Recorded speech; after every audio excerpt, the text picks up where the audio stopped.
Okay, let's go ahead and call the meeting to order at 6:04. If we could have our acting Madam Clerk do the roll.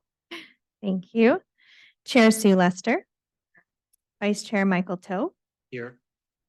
Cindy Brenneman, Here. Dean Fisher, Here. Vicky Fernandez, Here. Francesca Normington, Here.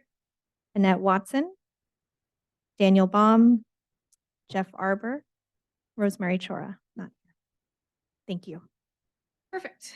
Let's move on to public comments. Do we have anybody online or was there anything sent in? No and no. Okay, seeing nobody here, we'll go ahead and we'll close public comment. And then I don't know, we have somebody online. Do we need to jockey the order of things? No, we're fine. At all? We're three, yeah. Okay. We have a couple of guest speakers today, so. Oh, okay, perfect. Okay, so did everybody have a chance to look at the meeting minutes from September 13th? And if everybody is okay with them, is there a motion to approve or? Motion to approve the meeting minutes. Second. All those in favor? Aye. Aye.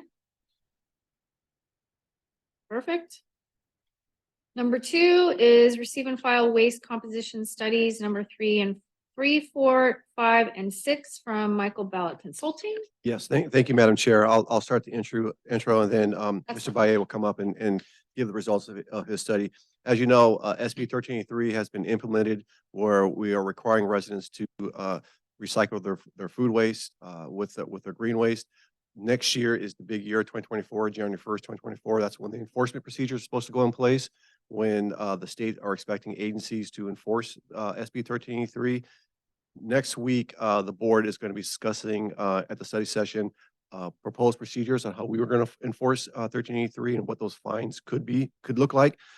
In the meantime, during this past year, we've hired Michael Baye and his firm to do some waste composition studies to get a feel on, one, how is our outreach doing of educating the public about recycling their food waste, and then 2, what kind of contamination levels are we seeing out there in the neighborhoods?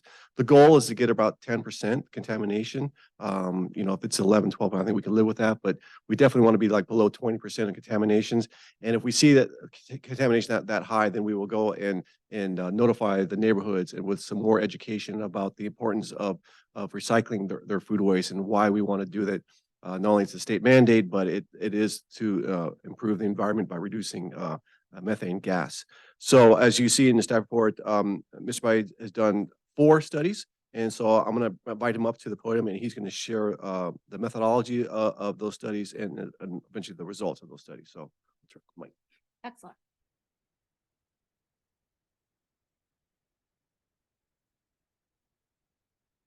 Hey, everybody. Got my glasses here. I may need them. But anyways, what we're doing in these waste composition studies is trying to figure out for the entire route certain types of materials that we're looking for. Some we consider prohibited container contaminants. That is a state term.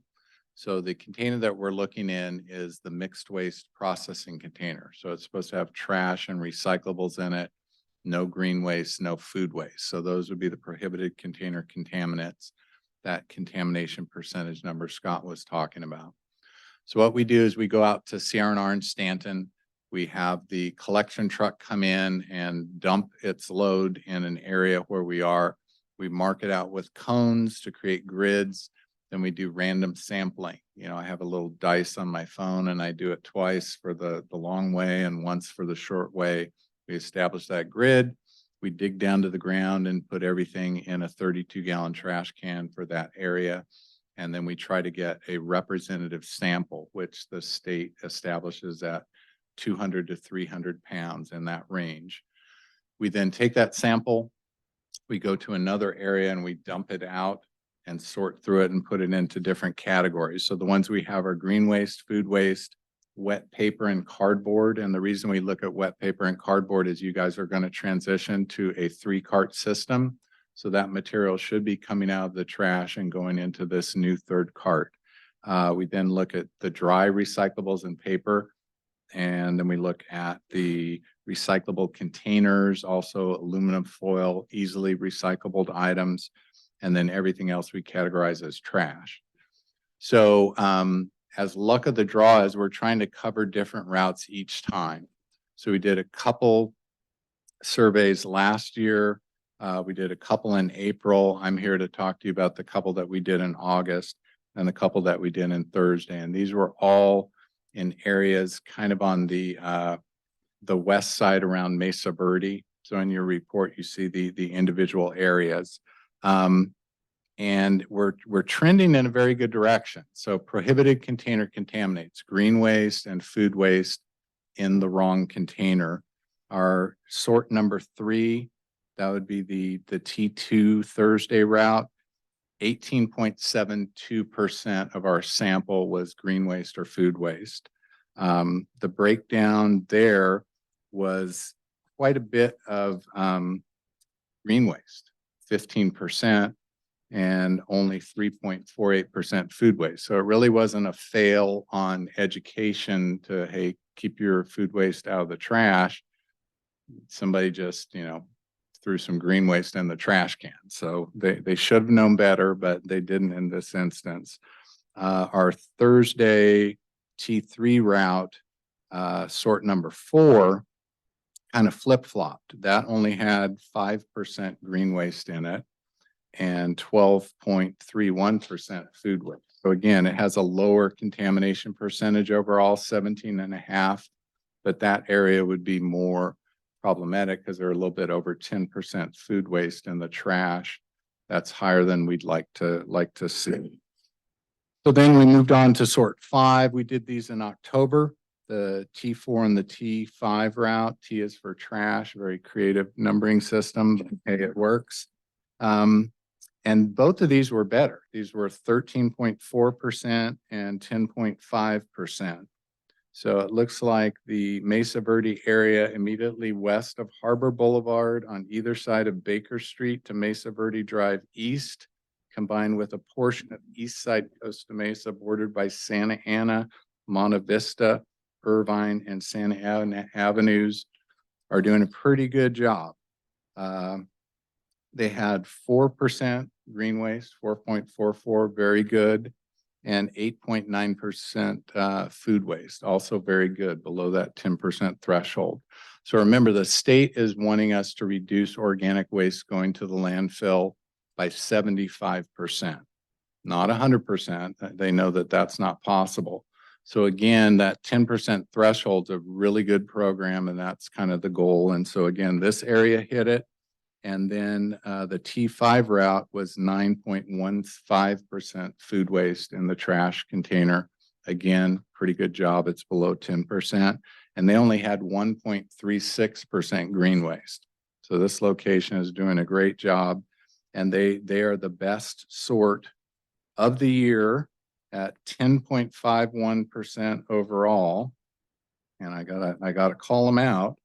That'd be Mesa Verde west of Harbor Boulevard and immediately north and south of Adams Avenue. So very good job. And I can answer any questions you guys have. I just have one question about contaminated mixed waste. Is more often, I know it's kind of hard to tell because you have like a big pile of stuff that's all mixed together from one particular area.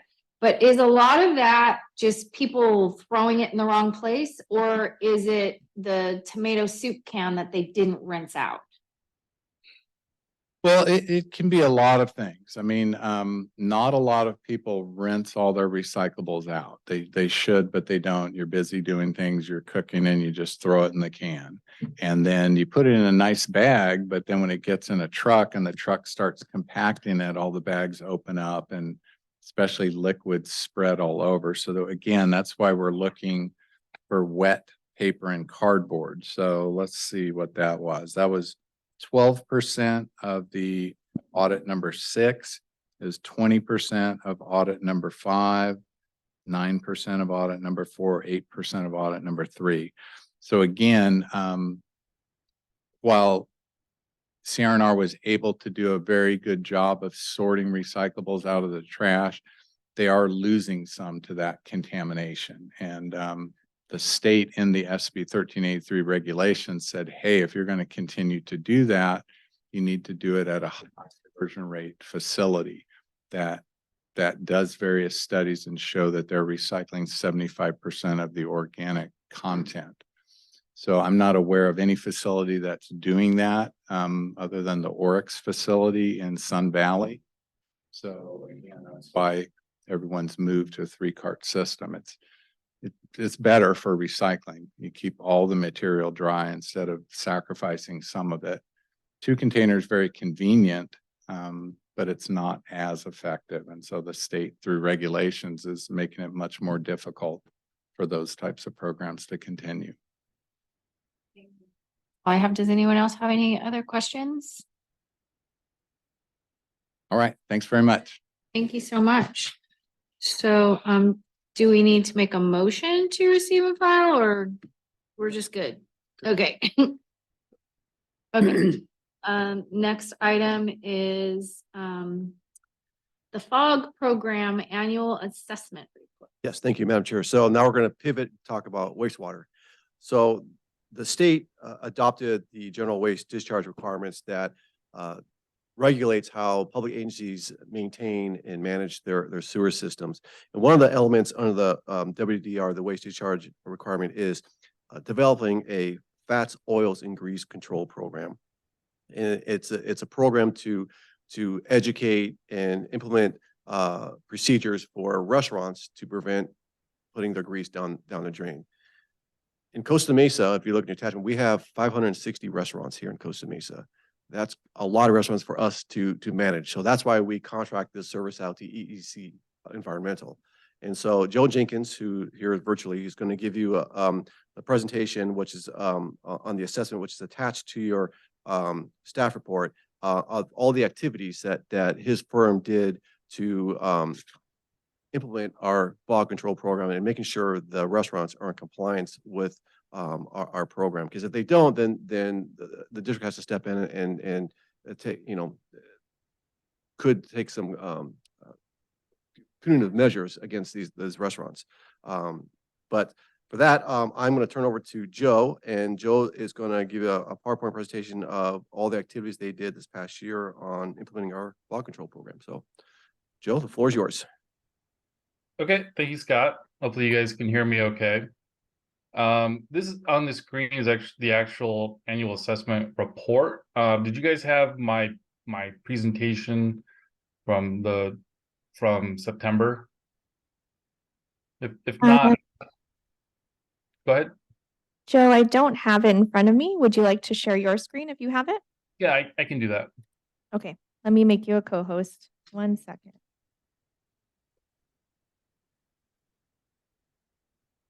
Okay, you should be able to share now. Okay.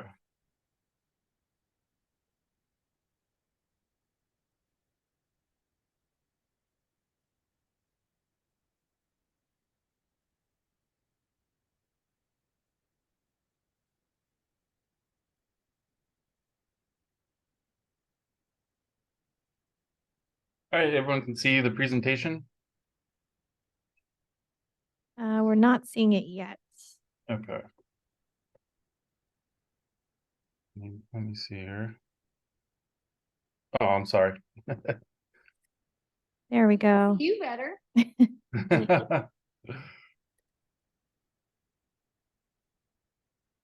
There it is. Okay, there we go. Yay, technology. So I'll just get right into it here. So first I wanted to talk about the general FOG program activities that EEC provides on behalf of the Costa Mesa Sanitary District.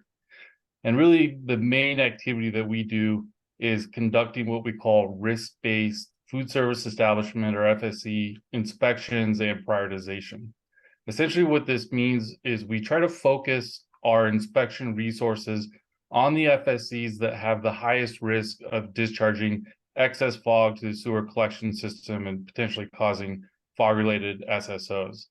And a little bit later, I'll talk about how we do that prioritization and evaluate that risk.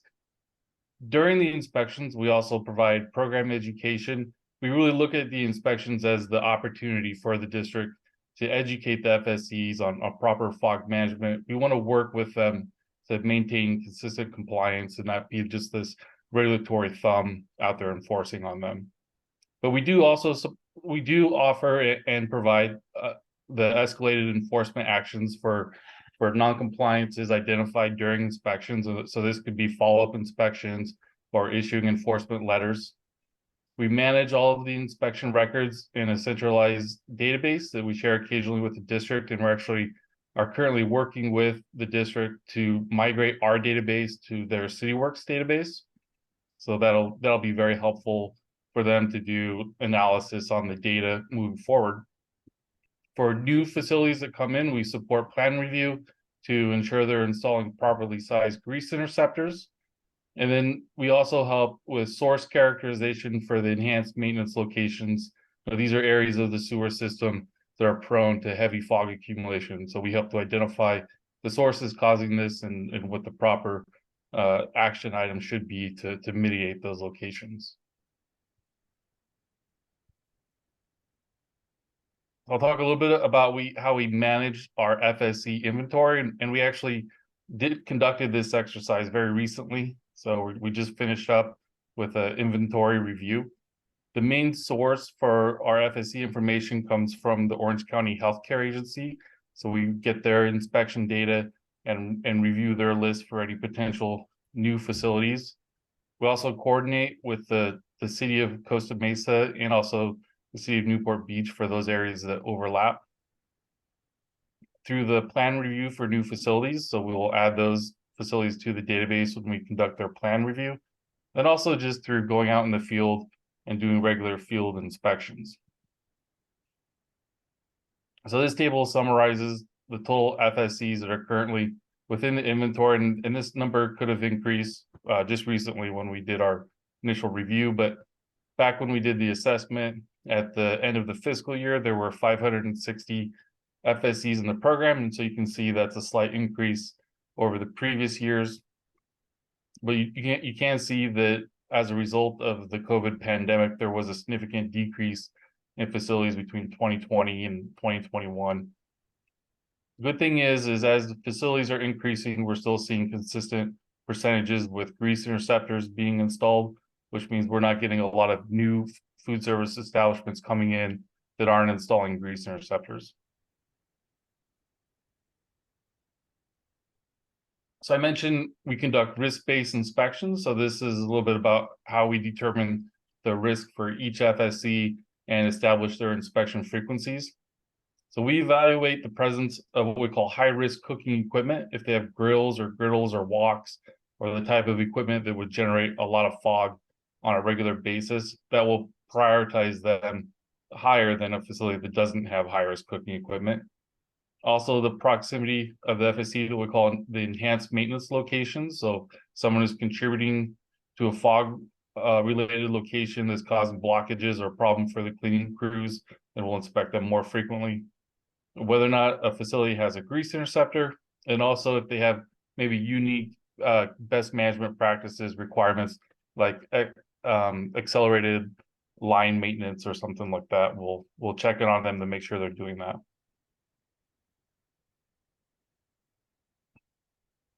So this just summarizes how many facilities are under which inspection frequency. So we have some that we do quarterly, semi-annual, annual, and biannual. And we'll occasionally have some that will even move up to monthly. Those happen on a case-by-case basis and as needed, just to ensure that they're addressing their non-compliance issues. But you can see the majority are done annually or biannually, and those are all of the facilities that have the lowest risk to discharge, fog to the sewer system. We don't want to inspect them, too much if they're not causing any problems. Businesses that have to be checked more frequently. I know you had some examples in the report of specific ones in our city that need to be checked quarterly because there have been problems in the past. Right. Are they assessed a fee, or does that does that cost the district more for you guys to provide that service? And do we pass that cost along, or how does that Right. work? No, so currently there is not a fee for us to, a direct fee to the facilities to conduct inspections. You know, there is a fog program fee. I believe that it's assessed through the taxes, through their sewer use rates. But not one that's specific towards us doing re-inspections or inspecting a frequent FSC more frequently. Oh, okay, thank you. Sure. So the district has an ongoing goal of achieving at least a 10% or less non-compliance rate. Essentially what that means, of all the facilities that we inspect, we want to try and get to a point where 10% or less have compliance issues. Hopefully that makes sense. And so from the what we call the GRE inspections, these are grease removal equipment or grease interceptor inspections. The previous year, the non-compliance rate was at 5%. So this is below that 10% rate, but slightly higher than the previous year. And we attribute this to the additional number of inspections that we conducted to the previous year, just having a higher rate. And so, and then for the kitchen best management practice inspections, these are inspections inside of the facility, checking on like employee training logs and good scraping practices. As you can see, in 21-22, we were at 16% non-compliance rate. However, in the last year, we were back to around 5% non-compliance. And we believe the increase in the non-compliance rate for 2021 and 2022 was due to the turnover of facilities, again, from the COVID pandemic. They were hiring a lot of new employees and just hadn't done their employee training yet during those inspections. So employee turnover is one of the largest contributors to non-compliance at food service establishments. So once an inspection frequency is set, it doesn't mean that it's just set for good. We will consistently monitor those inspection frequencies to make sure that they're correct for that facility and then adjust them accordingly. And so there's different elements that could affect those inspection frequencies kind of ongoing as we do inspections. So a big one is inspection compliance history. If someone is consistently non-compliant, then we will increase their inspection frequency.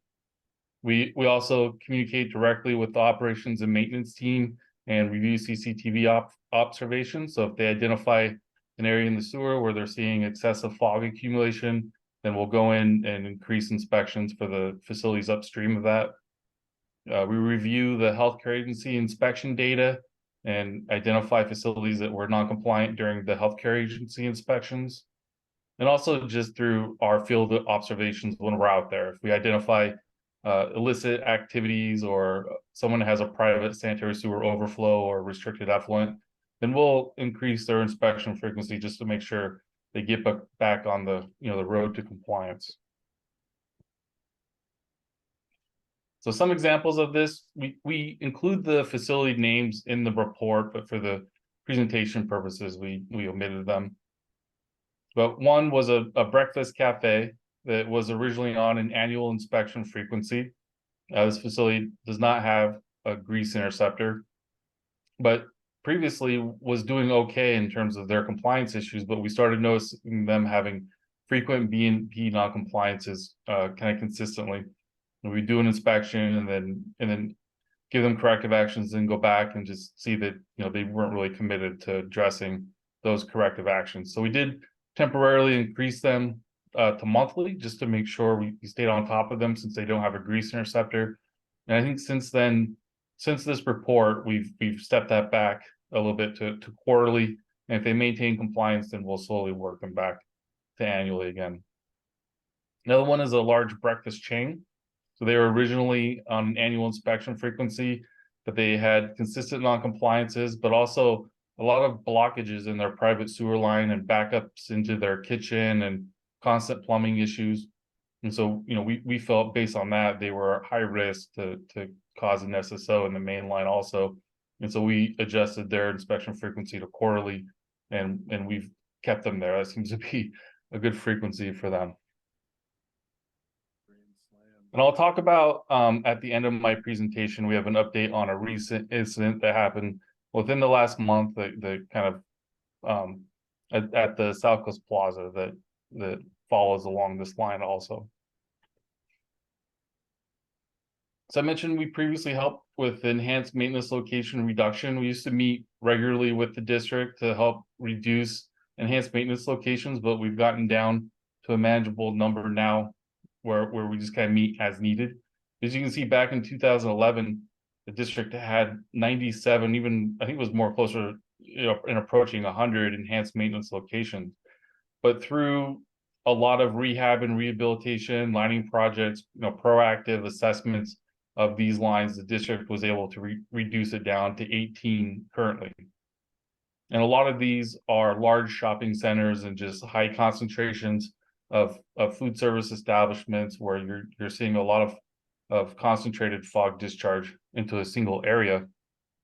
And so some examples of those that we stay on top of regularly. And so these ones, we make sure we're there at least quarterly, sometimes more often than that, just to make sure that everyone's in the program, because these are areas that have a high risk of excessive fog discharge and causing sewer spills.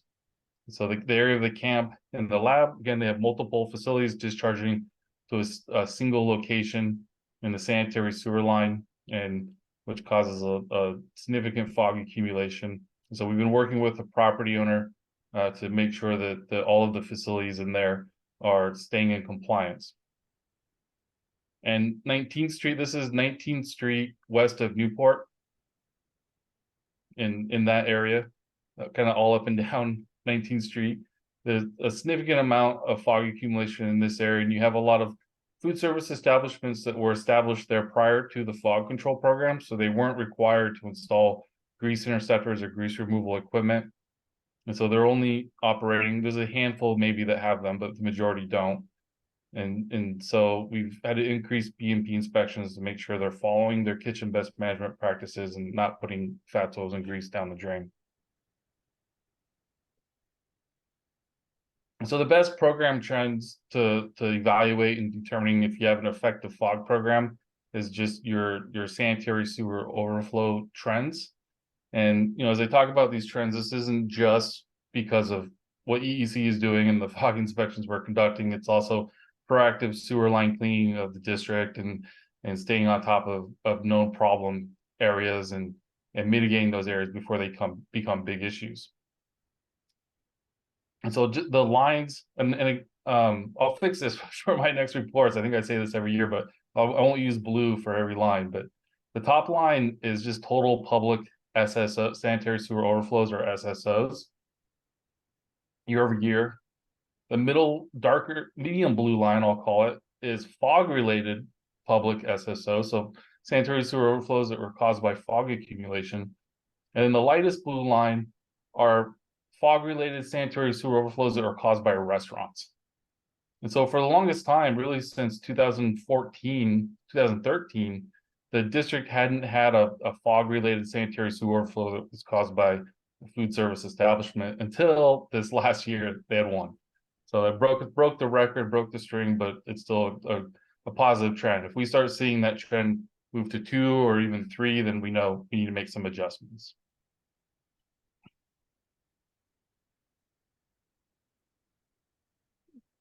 So some recommendations that we had that were listed in the report. I don't think I'm going to go through all of them in this presentation, but just continuing that risk-based analysis of FSCs and focusing inspection resources on those FSCs that have the highest risk to discharge excessive fog to the sewer system.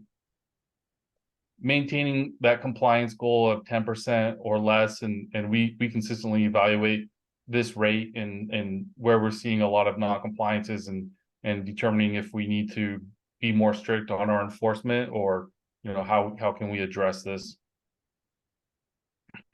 And exactly that, continuing FSC inspection and enforcement, focusing on chronic non-compliance issues like employee training and excessive fog discharge. So I think before I get into questions, if it's okay with you guys, I'll talk a little bit about what we're doing at South Coast Plaza. just to give you an update there. Last month, I don't have the exact date in front of me, but last month there was a sanitary sewer overflow at a line just upstream of a lift station that's managed by the Costa Mesa Sanitary District. And the cause of that spill was fog accumulation. You know, through line cleaning and CCTV of those lines, it was identified that there was heavy fog accumulation. Probably ongoing line cleaning has been insufficient there. But also there's a lot of food service establishments at South Coast Plaza that generate a lot of fog that discharge to these locations. And so EEC went through and inspected all of the restaurants at South Coast Plaza and identified the ones that had non-compliance issues. And then we worked closely with South Coast Plaza management to, issue educational materials to these restaurants, talk to them about the significance of excessive fog discharge and the issues the district is having and South Coast Plaza is having. South Coast Plaza management ensured all the restaurants got their interceptors pumped out completely, and we made sure everyone got back in compliance. And there's only one facility that has a grease interceptor that has a dislodged baffle tube that we're still working with to get that fixed. It's a complicated repair because someone has to go down inside the grease interceptor, do confined space entry, and reattach that baffle tube. And so they're scheduled to have that done very soon. And so we're continuing to work with them on that. But South Coast Plaza was a location that we previously inspected on a quarterly basis. And so we've since have increased those inspections to monthly, just until we can confirm that they're going to be consistent in compliance with their grease interceptor maintenance. But also through monthly inspections, we can evaluate how quick their interceptors are filling up with fog to determine if they need to maybe adjust pumping frequencies or see if there's any additional issues. And there's other kind of investigative actions that we'll take if we continue to have issues at South Coast Plaza. So yeah, I can take any questions about the fog program in general, my presentation, or South Coast Plaza. Anybody have any questions?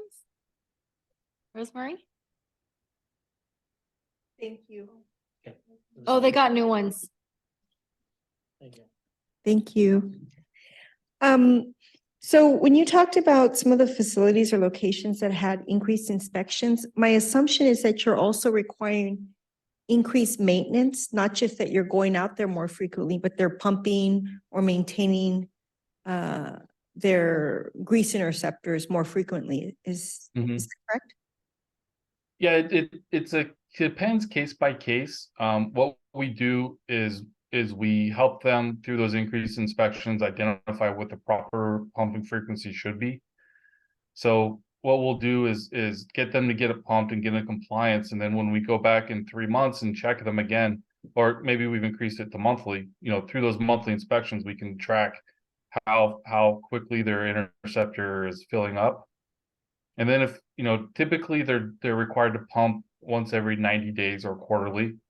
And so if need be, if they're exceeding what we call the 25% rule, which is the accumulation of floating fog and solids being greater than 25% of the fluid depth of the interceptor, if they're exceeding that, then we can require them to pump more frequently. And so that does happen a lot with these facilities that are out of compliance, especially for fog in their grease interceptors, where we do end up requiring them to pump more frequently. That's correct. And we can modify the terms and conditions within their wastewater discharge permits to make that a requirement of them.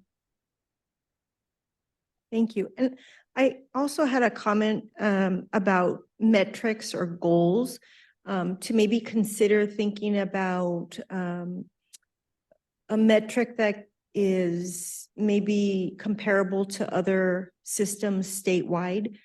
So maybe like SSOs per mile, and I'm not sure what off the top of my head, what would be a good metric, Right. but so that it's something comparable, because I know that you can view these SSOs online. And I think that's where people will look at different systems to say, wow, this system is doing such a great job, but the neighboring system, their SSO per mile is really high. Right. And that sometimes you can attract some, not only negative attention, but maybe even legal action based on your SSOs. Yeah, that's a great recommendation. We do look at SSOs per 100 miles. I didn't have it in this report, but yeah, so the centralized state database, they call it CWIX. It's the California Integrated Water Quality System, is where the public can go and see all of the sanitary sewer overflows for all agencies. And based on our conversations with the state and kind of how they evaluate metrics, is they're not only looking at number of SSOs, but severity. So volume of spill, and then when you have a spill, how much of that is recovered versus how much is lost, to the state. And so what we want to try and do is our best. And so looking at the total numbers is great, but also we want to make sure that if there's an area that's prone to having a spill that could potentially be lost, like directly to the bay, for instance, or to a channel, that we want to be extra vigilant of those areas, and that we're on top of those facilities there. That's a great suggestion. Quick question. Does your metrics take into account restaurants that were closed down and then a new restaurant opened up? Do you differentiate that? So we do. So our database right now tracks the restaurants based off of their address. And so when a restaurant closes down, we will update them as being out of business. And then so the total FSC numbers then don't count those facilities out of business. But then when they reopen for business, then they would be counted again as being an active food service establishment.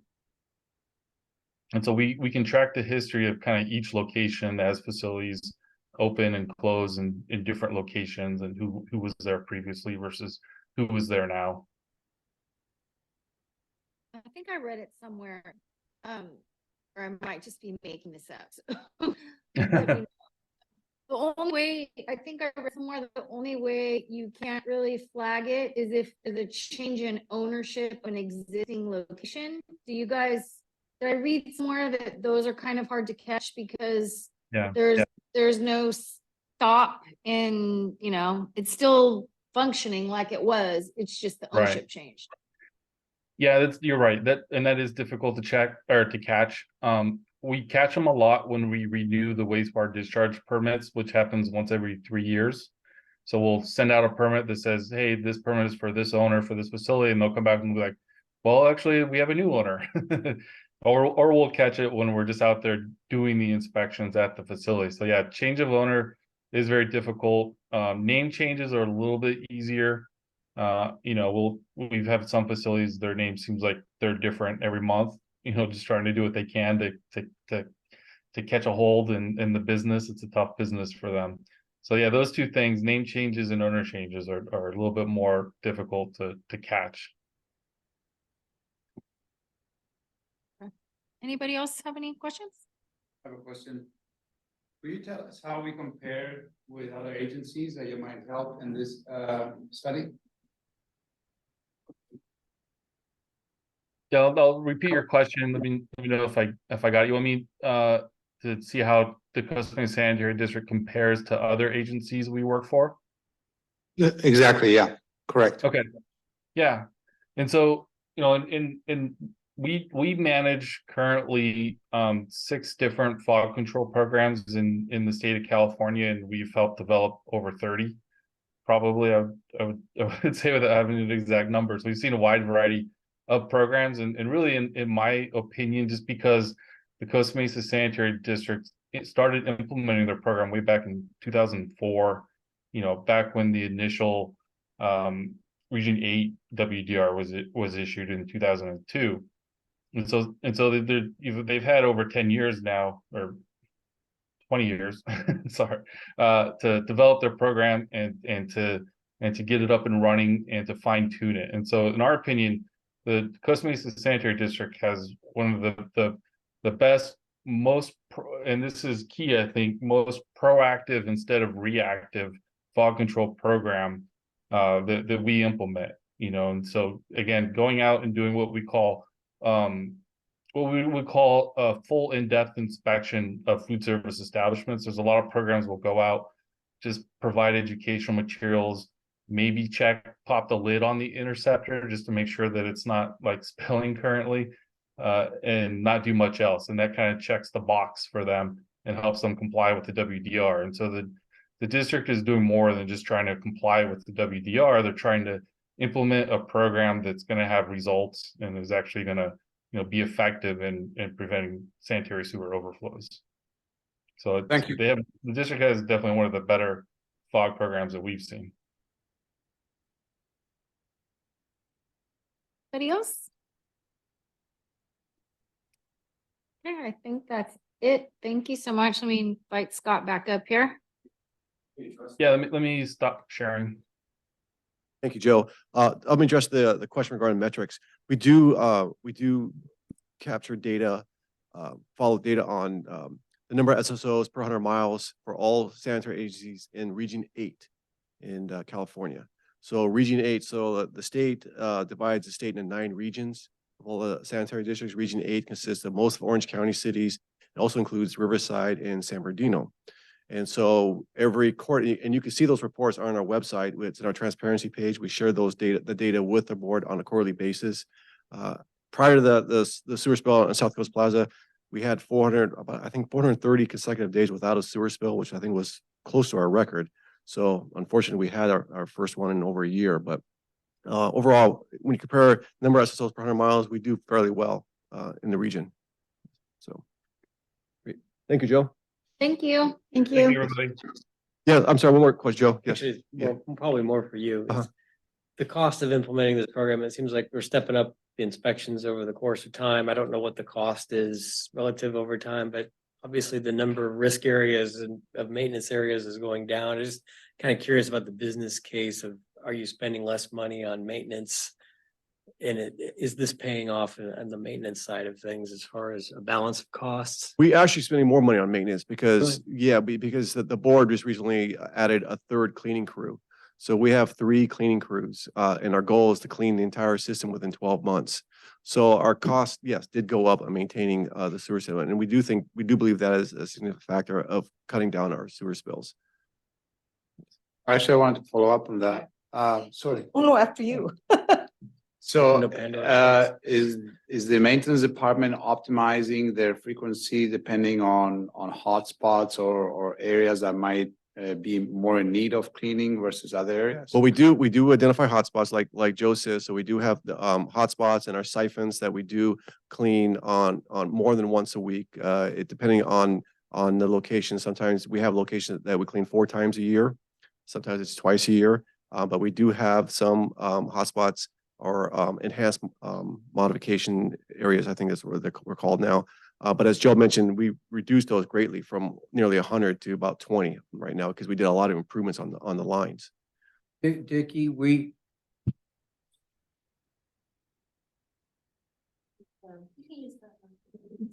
Yeah, Dickie, not only are we doing right now we're currently doing time-based cleaning activities is primarily how we decide when we're going to clean and how we're going to clean.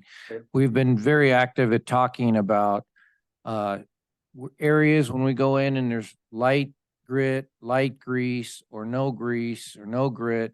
Should we be cleaning them less frequently? For example, instead of 1-year intervals, should we push them out to 14 months or 16 months? We're starting to talk about that stuff right now. You guys thought about using smart covers? Yeah, we use them all over the place right now. I can't remember how many we have out there, but one saved us the other night. Was it? Last weekend, yeah. Yeah, So we had a SSO occurred quite a few times on 16th place. It was years back. And so we put a smart cover there and it saved us many times. We got a text last weekend that we had high waters. And so the guys went out Friday night, yeah. and cleared it, prevented a sewer spill. All right, great. Awesome. Congratulations. Thank you. I had a quick question. I thought I saw that there was some maybe non-commercial issues. So maybe residential caused. Yes.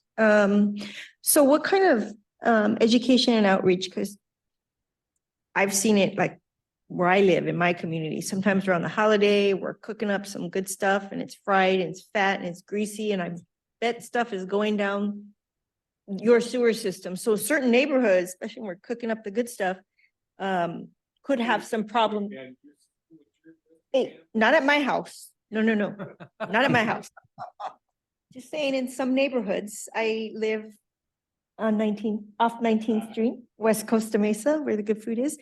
So, I know that, some systems can provide, residential, educational material, both in English and in Spanish, to say, hey, this is what happens, because I have actually met people who think that a good place to put, pork fat or oil is just right down their kitchen sink.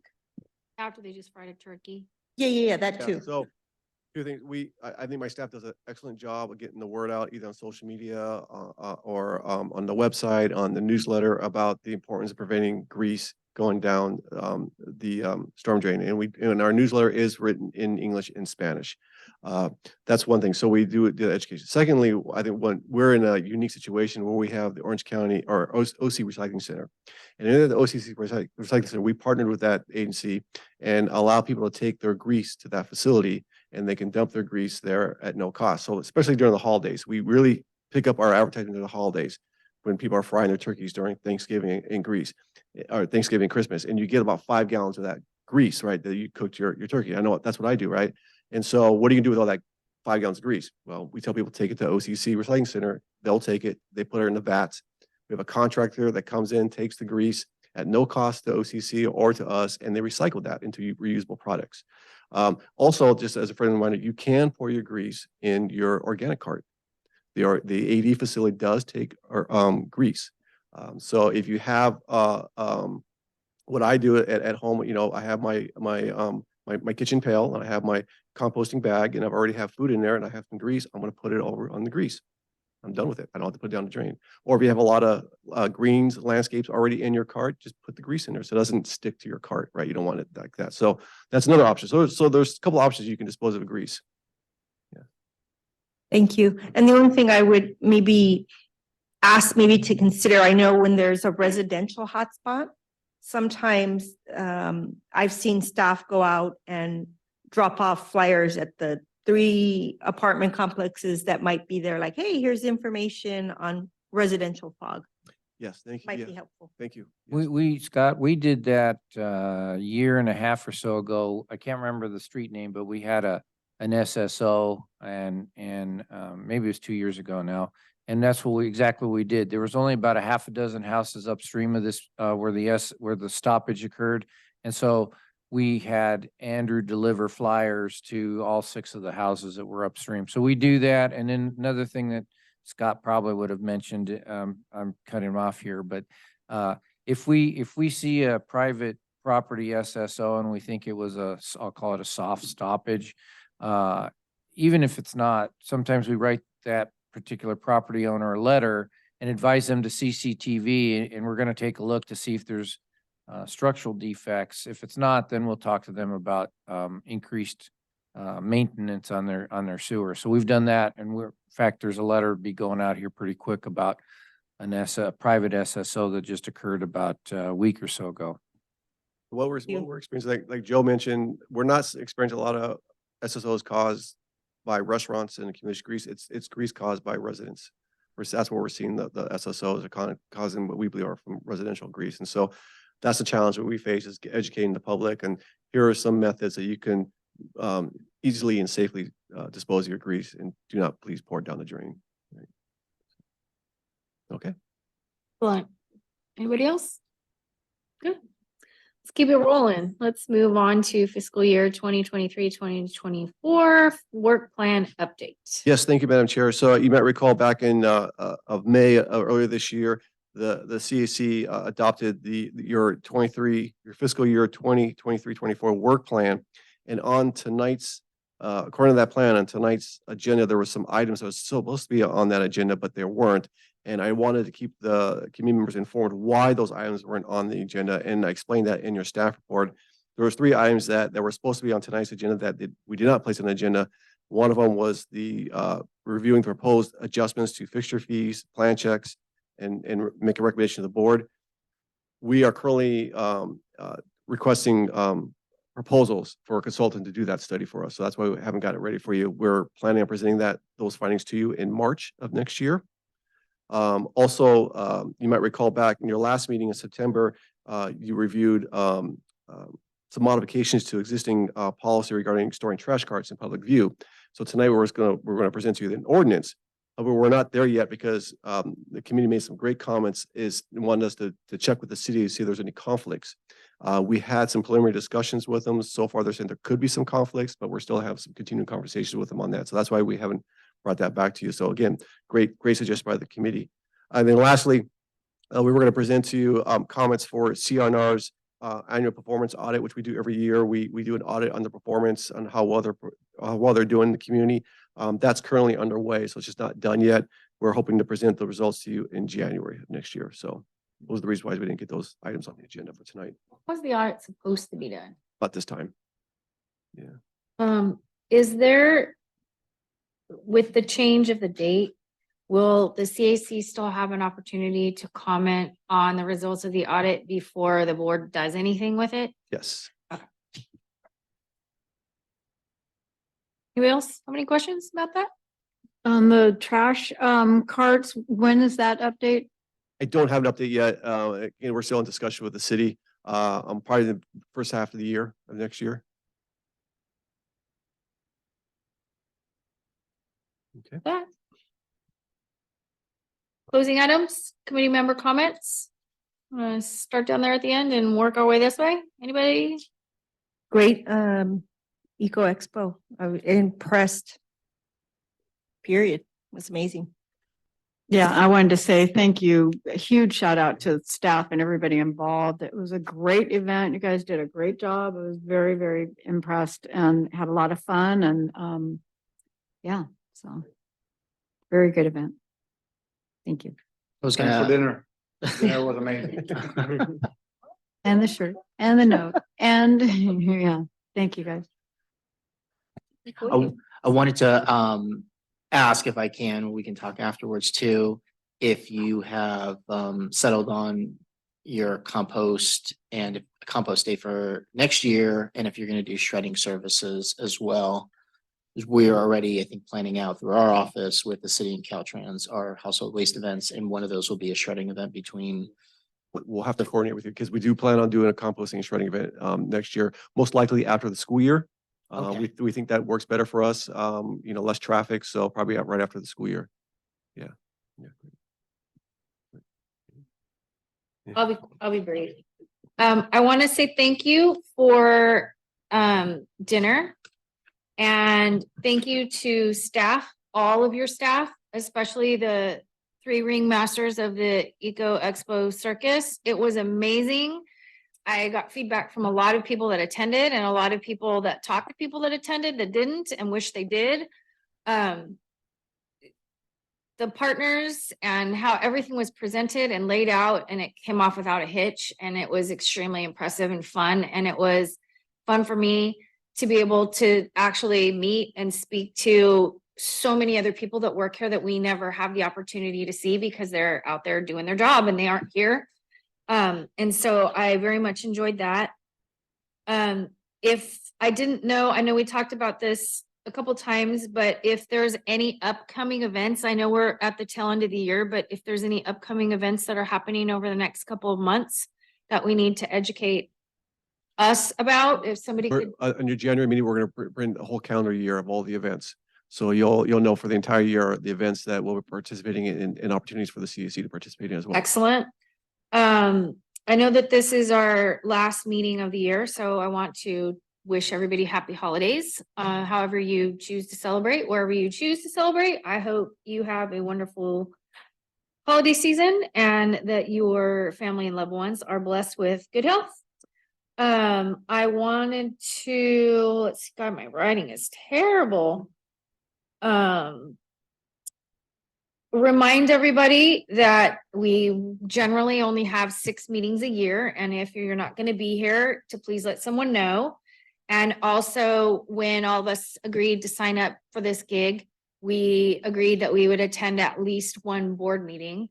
It can be a study session. It could be a regular board meeting. The beauty of it is we don't have to be there in person. We can do it via Zoom. You can do it over the phone. But we want to make sure that we are at least attending the one meeting, so we all have a better idea as to what our board is doing and what they do with the information we give them. And a lot of things come up in front of them that give us an opportunity to learn a lot more about what is being presented to us, which makes things a lot easier and makes our suggestions, I think, more helpful. At times, I know that's true for me. And then the other thing I just wanted to mention is, at the last board meeting, they discussed, the term limits that we kind of moved forward to them, and they voted to not pursue it, which is fine. And I'm glad there's actually 3 board members here. I wanted to thank, Director Schaefer for your comments, even your you're president. No, President Schaefer, I'm so sorry. You're not wearing your crown. The good news is you don't have to be here in person. Go ahead, Madam Chair. Gas is expensive. Anyway, I wanted to thank you for your comments, even though you voted to go kind of against what the majority of the CAC recommended. At least you explained why you weren't in favor of it. And I would just like to say individually that when the CAC moves something forward, if the directors could at least tell us why they're voting the way they're voting, it doesn't have to be like a huge in-depth thing, but at least like you said, you don't want to spend the money. Whether we agree with it or not, you explained yourself, and it's appreciated. I always like to understand why people are making the decisions that they make. It kind of helps close the gap in terms of, maybe we could have looked at something differently. So if all the directors could do that, it would be, I know I would appreciate that. And that's the only person I'm speaking for at this point. And thank you for the cool cup. Thank you for the shirt. Thanks to all of you. And that, I guess we'll close out the committee member comments. Does board or staff have anything they would like to add? You shouldn't give me the opportunity. No. I'm scared. Being recorded. I hope you had a chance, all of you, to enjoy the repast. Food. Oh, That's a word. I'm a lot older than you, and I have these old vestiges. We just, as a board and as staff, want to just let you know how much we appreciate what you guys do. You spent roughly an hour and a half or whatever here this evening, and I know you have a million other things to do. And for you to take interest in the community like you do and participate, this is not a shy committee. You guys present a lot of really relevant information to us. It's very helpful. I mean, we want to hear. So thank you. Staff recommended that we feed you, and of course, you put a free meal out and Bob Ooten will show up if he has to drive 200 miles. So, thank you for what you guys do for Costa Mesa Sanitary District and the community. And then one other comment, I was telling some of the folks from staff earlier, I had one of my customers call me, and then I had another customer who happens to be my brother call me and say, what the hell is this survey thing? I hung up, both of them hung up on the survey. So if you have constituents, folks that are getting phone calls or haven't gotten one, let them know that we'd appreciate that they take the survey. We don't have anything to talk about because they're still trying to get enough responses on the survey. So if you hear of anybody or if you know of anybody, tell them to participate. It doesn't cost them anything except a little bit of time. But once again, thank you all for taking part in this. And I know on behalf of the board, we appreciate it. So thanks. any other? I thought the board was asked to provide one-word comments about the CAC. And so I have a couple. You know, I was thinking of thoughtful, resourceful, and educated.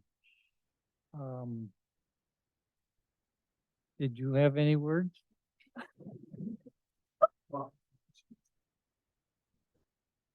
I wanted to say something. What did you? I have plenty of words, but none of them really No. are appropriate. Yeah, I thought we were limited to one word. And those were the Yeah. words I wrote down. And Thank since- you. That was since very there's nice. been I was here, expecting. I thought I would give you all of the words. Okay, thank you very much. The next CAC meeting will be January January 10th. 2024. Be here in the new year. Looking forward to seeing all of you, and we will go ahead and adjourn the meeting at 7:05. Thanks, everybody. Thanks.